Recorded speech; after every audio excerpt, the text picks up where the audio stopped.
Hi నమస్తే, నా పేరు వెంకటేష్, జర్నలిస్ట్ బిల్ టీవీ. ఇక ప్రధానంగా పార్లమెంటు హోరు కొనసాగుతుంది. పార్లమెంటు ఎన్నికల్లో అభ్యర్థుల యొక్క గెలుపు ఓటములపై చర్చ జరుగుతుంది. చివరి దశకు చేరుకున్నటువంటి ప్రచార హోరు ఇప్పుడు ఎవరు ఏ నియోజకవర్గాల్లో గెలుస్తారు, ఏ పార్టీ అభ్యర్థులు ఎక్కడ గెలుస్తారంటూ ప్రధానమైనటువంటి చర్చ ఇప్పుడు కొనసాగుతుంది. అటువంటి నేపథ్యంలో ముఖ్యంగా ఉత్తర తెలంగాణలో ప్రధానంగా బీఆర్ఎస్ పార్టీకి కొంత అనుకూలమైనటువంటి పరిస్థితులు ఉన్నాయంటూ చెప్పుకుంటున్నటువంటి పరిస్థితులు.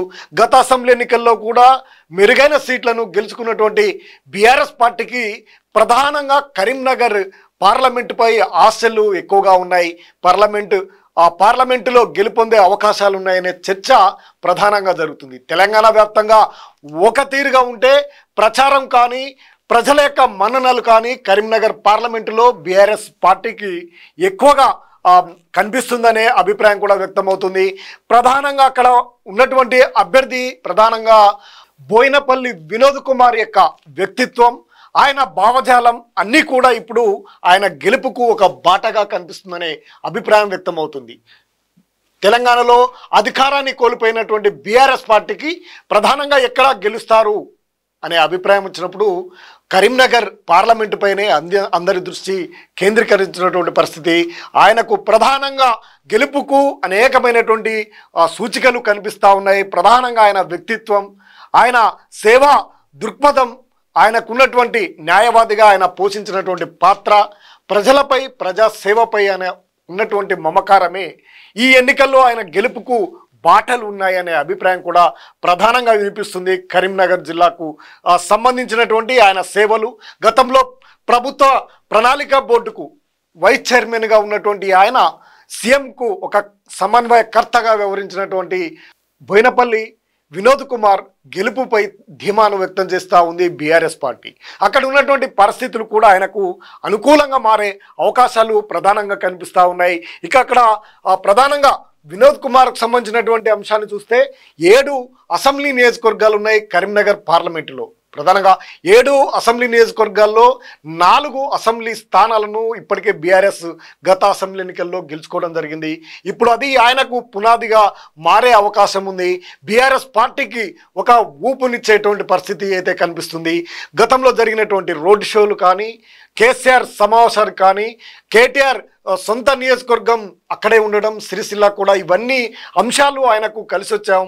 అంశాలు ఒకవైపు ఉంటే మరోవైపు రాజకీయ కోణంలో కూడా ధీటైనటువంటి వ్యక్తి, ప్రజలకు వెన్నుదన్నుగా ఉన్నటువంటి పరిస్థితి. గతంలో అధికారంలో ఉన్నా లేకపోయినప్పటికీ అధికారంతో సంబంధం లేకుండా ఆయన ఎస్సీ ఎస్టీ బీసీ మైనార్టీలకు సంబంధించినటువంటి వారితో ఉన్నటువంటి సాన్నిధ్యం కూడా ఆయన గెలుపుకు బాటలు వేసే అవకాశం ఉంది.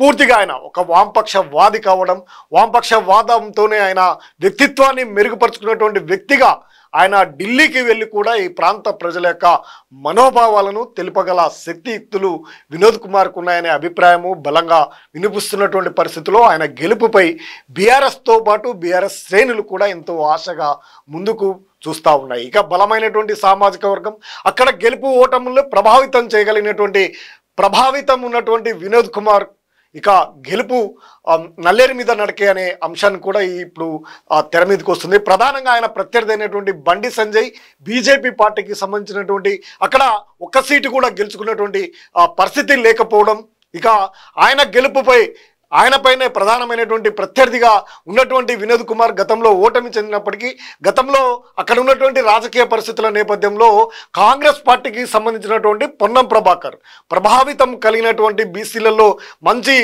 సపోర్ట్ కలిగినటువంటి పొన్నం ప్రభాకరు ఆనాడు గత 2019లో జరిగినటువంటి ఎన్నికల్లో కేవలం 75 ఓట్లు మాత్రమే పొందడం, వీటన్నిటి నేపథ్యంలో బండి సంజయ్ భారీ మెజార్టీతో గెలుచున్నటువంటి పరిస్థితి గతంలో చోటు చేసుకుంటే ఇప్పుడు వినోద్ కుమార్ని ఓడించాలనే అభిప్రాయము బలంగా ఉన్నప్పటికీ కాంగ్రెస్ అధికారంలో ఉండడం స్టేట్లో ఇప్పుడు కాంగ్రెస్ పార్టీకి సంబంధించినటువంటి ఓటు బ్యాంక్ అంతా కూడా కాంగ్రెస్ పార్టీకే షిఫ్ట్ అయ్యే అవకాశము ఉండడంతో సునాయాసంగా బీఆర్ఎస్ పార్టీకి సంబంధించినటువంటి వారంతా కూడా బీఆర్ఎస్కు ఓటింగ్ చేసినట్లయితే వినోద్ కుమార్ భారీ మెజార్టీతో గెలిచే అవకాశాలు స్పష్టంగా కనిపిస్తున్నాయనే అభిప్రాయం కూడా వ్యక్తమవుతుంది.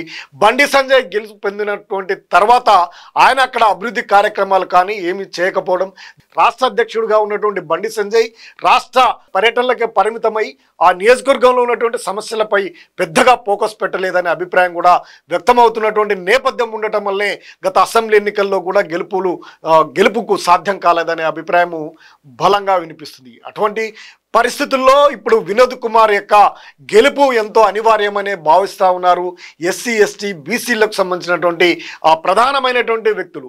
ఆయన కుల సంఘాలతో కూడా అధికారంలో ఉన్నప్పటికీ వామపక్ష భావజాలం న్యాయవాది అయినటువంటి వినోద్ కుమార్ వారందరితో సరిసమానంగా ముందుకు వెళ్ళారు. అవి అన్నీ కూడా ఆయన గెలుపుకు బాటలు పునాది బీజం పడే అవకాశాలు స్పష్టంగా కనిపిస్తూ ఉన్నాయి. అందుకే ఆయన యొక్క గెలుపు ఎంతో అవసరము అనే అభిప్రాయం కూడా వ్యక్తమవుతుంది. బలమైనటువంటి ప్రతిపక్షంగా ప్రజల పక్షాన ప్రశ్నించే ఒక గొంతుకగా ఆయనని గెలిపించాలి. ఒక రైటర్గా న్యాయవాదిగా భిన్న కోవిదుడైనటువంటి వినోద్ కుమార్ గెలుపు ఆ ప్రాంతానికి ఎంతో ఆదర్శం, ఎంతో అవసరం అనే అభిప్రాయాన్ని కూడా ఎస్సీ ఎస్టీ బీసీలు అభిప్రాయపడుతున్నారు. బలమైనటువంటి సామాజిక వర్గం కూడా ఆయనది అవుతుండడం, అక్కడ గెలుపు ఓటంను సూచించగల శక్తియుక్తులు కలిగినటువంటి సామాజిక వర్గం కూడా పటిష్టంగా నిర్మాణాత్మకంగా ఈయన గెలుపు కోసం కృషి చేస్తున్నటువంటి పరిస్థితుల్లో ఆయన గెలుపు దాదాపు నల్లేరు మీద నడకే అనే అంశం కూడా ప్రధానంగా వినిపిస్తూ ఉంది. ఆయనను గెలిపించుకోవడం బీఆర్ఎస్ పార్టీకి ఎంతో అనివార్యంగా మారటంతో ప్రధానమైనటువంటి దృష్టిని కేసీఆర్ కూడా ఈ కరీంనగర్ గెలుపు కోసం విశేషమైనటువంటి కృషి చేస్తున్నటువంటి పరిస్థితి అయితే ఏర్పడుతుందనే అభిప్రాయం కూడా బలంగా వినిపిస్తుంది.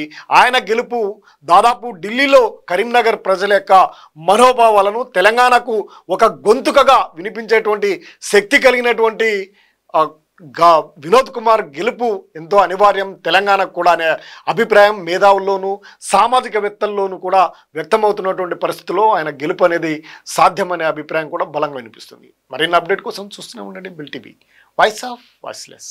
నమస్తే.